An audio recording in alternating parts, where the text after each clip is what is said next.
বন্ধুরা, আজকে এই যে রবিবার চিকেন করছি। আলুটা ভেজে নিয়েছি লাল লাল করে।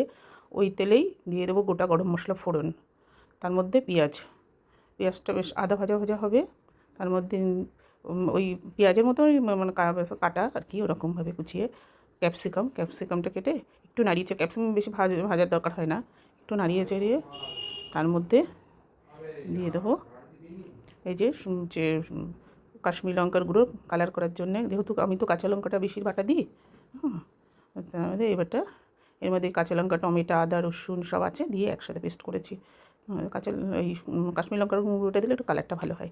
আর এবার নুন, হলুদ, ধনে গুঁড়ো যতটা পরিমাণ মতন দিয়ে দিলাম, আর একটু লঙ্কা গুঁড়ো মানে শুকনো লঙ্কার গুঁড়ো দিলাম। হলুদ যেটা যতটুকুনি লাগবে সবই দিয়ে দিলাম। এবার এটাকে কষিয়ে তেল বের করে, আর আমি এই ক্যাপসিকাম দিয়ে করলে তো একটু সস দিই, সসটা দিলে একটু টেস্ট ভালো, মানে টমেটোটা একটু কম দিই, সসটা দিই। এই যে এবার মাংস দিয়ে দিলাম, মাংসটা দিয়ে নাড়িয়ে চাড়িয়ে ওটা মাংসটা দিয়ে একটু কষাতে হবে। এখন মশলাটা তো হয়ে গেছে প্রায়, এবার একদম লাস্টটা লো করে দিয়ে এই মাংসটা ওটা টাইম লাগে আমার এই কষিয়ে এই দেখো তেল বেরিয়ে গেছে। ওটা গোটা কাঁচা লঙ্কা 2-3টে দিয়ে দিয়েছি, দিয়ে এবারটা দিয়ে দেবো আলুটা দিয়ে এবার আলুটাকে একটু উপর নিচ করে নাড়িয়ে তার মধ্যে আমি এখানে দিয়ে এই ক্যাপসিকাম দিয়ে করলে মোটামুটি আমি দারচিনি গুঁড়োটাই দিই।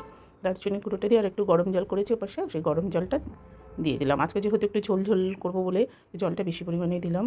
আর তারপরে একটু নামিয়ে রাখার পরে যে আলুতে টেনে যায়, তার জন্যে একটু ঝোল। এই দেখো হয়ে গেছে আমার, টাটা।